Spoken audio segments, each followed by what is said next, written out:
Women's Day is, I think, quite an important historical day for us as a country, and I think it's important to have it there.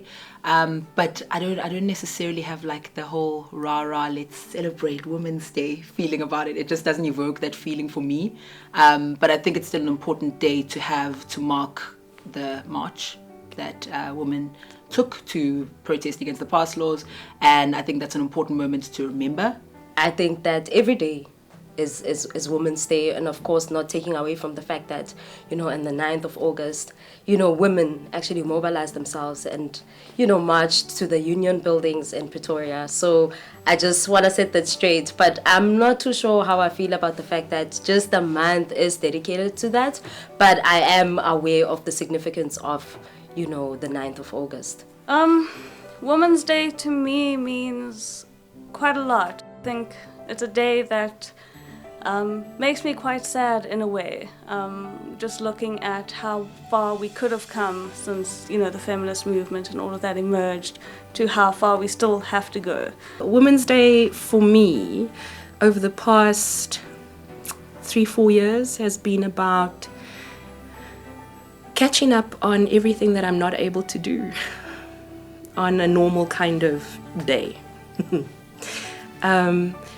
And in some ways, I wish it was more reflective and more responsive to the socio-political needs of our country and broader. But that would be me lying, In that kind of moment when I think about Monday as a break, it's not a break. It's not the taking a step back. It's not the reflection. It's about you've got work to do and you've got to do it. No one else is going to do it. You've got to do it.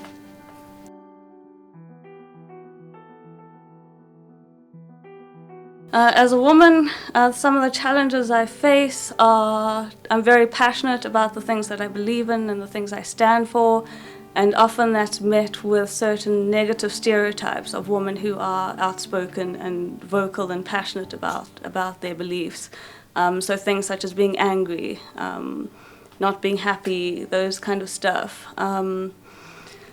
So yeah, that's been quite challenging, especially at Rhodes, which is kind of white male dominated, trying to learn how to work with the system in ways where, as a woman, as a young queer woman, your voice can still be heard and taken seriously. So it's quite difficult to be taken seriously as a young woman in Grahamstown and at Rhodes. Personally, being a first daughter, I'm the oldest in my family. That comes with added challenges of perhaps also co-parenting one's siblings, being a support to one's family. And because of the history of this country, it comes with some of those sort of very grown-up expectations, if you wish. And that is something that I see with women of my age who are often taking care of 2, 3, sometimes 4 families, is perhaps the constant challenge. And so when I think about a lot of what my generation, what my access to an institution like Rhodes means, I often think also then about I sort of worry, I'm concerned about the level of expectations and how so much of that weighs upon our shoulders in terms of work, in terms of our own families, and that sometimes I think about why our mothers, are always taking so many pills is because of that, and I fear that black women of my age are not escaping it. Sure. I think because of my age, a lot of the things that I'm really interested and excited in doing, sometimes I feel that people don't always take it quite seriously because they think that I'm too young to have thought about these things really carefully enough or haven't had enough experiences to be able to kind of like argue about feminism or argue about social justice in the way that I try to talk about them.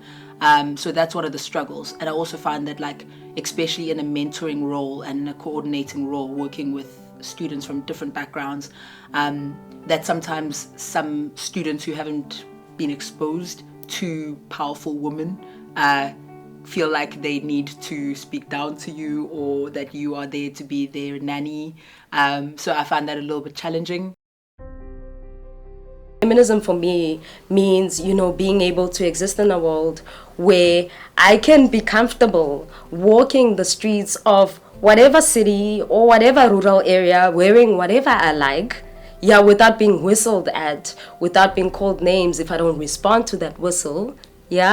And being able to walk into a boardroom and not being told that, how did you get those funds? Did you smile at somebody?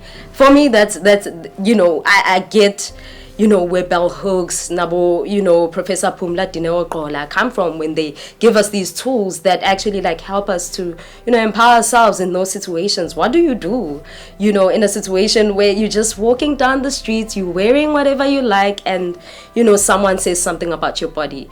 For me, at first it appeared as though it was just theory, because I think, that's the perception that people have, that, feminism is just about knowing bell hooks or Audre Lorde or, or Pumla Kola and just knowing them off by heart. But I think for me, it's about the lived experiences. There's a particular quote that I want to read for you, which perhaps for me tells us why feminism is important, and why it remains a revolutionary ethic.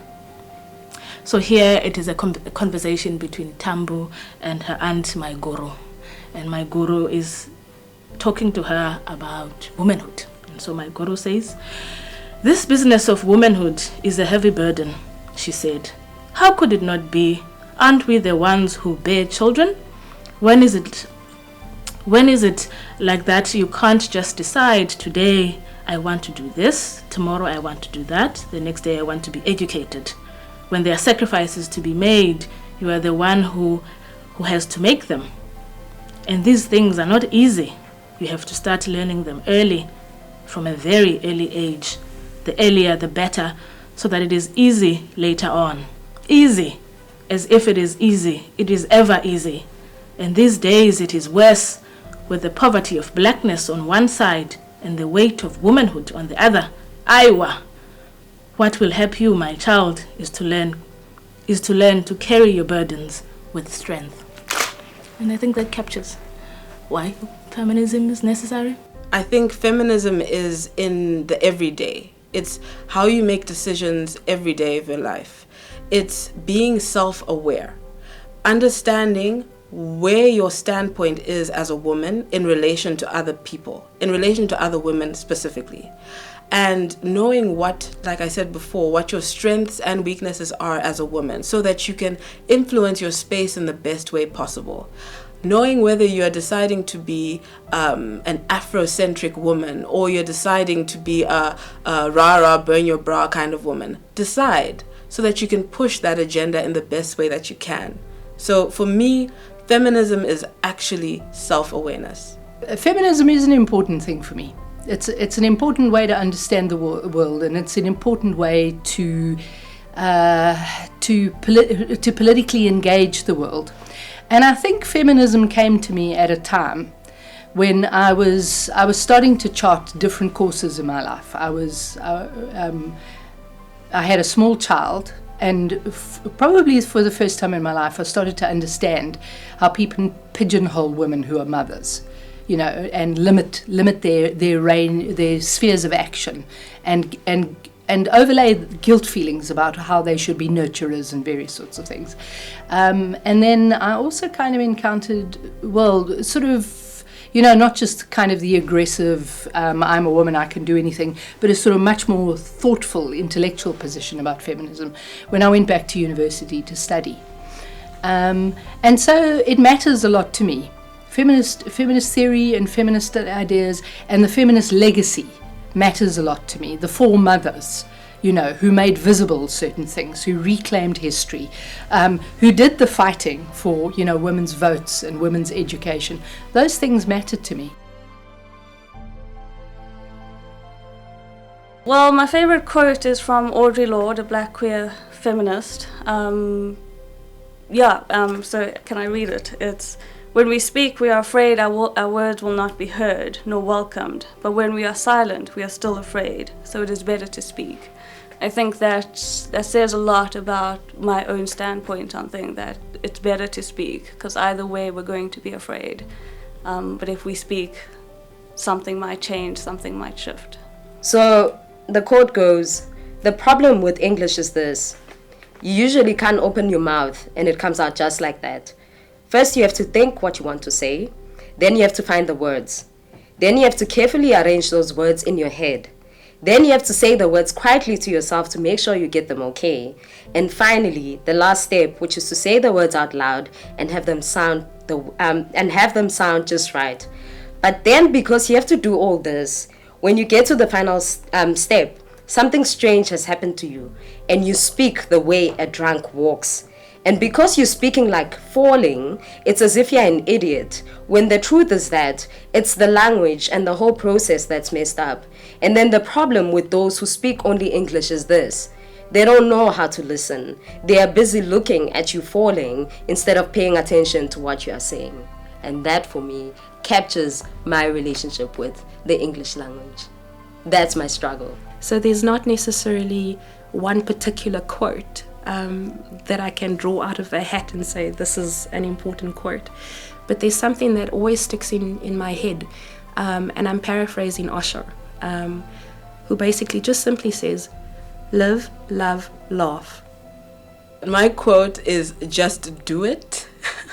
That's the Nike quote.